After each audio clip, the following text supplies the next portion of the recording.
मैं ये तो कह रहा हूँ, अमेरिका का राष्ट्रपति टैरिफ भी लगाया था, उनके राष्ट्रपति ने ये भी कहा था कि मैं चाहूं तो नरेंद्र मोदी का राजनीतिक जीवन 1 मिनट में तबाह कर सकता हूं। तो आप कम से कम ये तो पूछते कि आप ऐसी इतनी बड़ी बात कैसे बोल सकते हैं।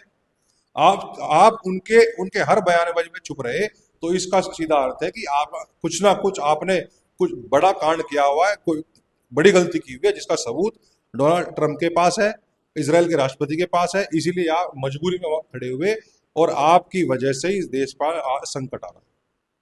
तो फिर इतने इतने रोजगारी इतनी बेरोजगारी क्यों बढ़ रही है? ये तो रोजगारी उसे बताने लगे, इन्होंने तो बेरोजगारी के आंकड़ों पर भी प्रतिबंध लगा दिया। अगर आपने रोजगार दिया था तो फिर आप बेरोजगारी के आंकड़ों पर प्रतिबंध क्यों लगा दिया आपने?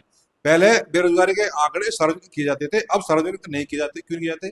इसका मतलब आप जो है गलत कर रहे हैं, और आपकी नीयत में खोट है, इसीलिए आप बेरोजगारी के आंकड़े सार्वजनिक नहीं कर रहे। तो आप सवाल पूछो ना उनसे आके, कहाँ रोजगार है इतने। अब उनके हाथ में माइक है, कोई सवाल पूछने वाला ही नहीं है। जो उनके वो नो कहते चाहे 90 कहते, लेकिन जो सवाल जो जब वो जवाब दे रहे हैं, तो वहां पत्रकारों को सवाल पूछना चाहिए, भाई तुमने कहाँ रोजगार दिया 9 लाख का?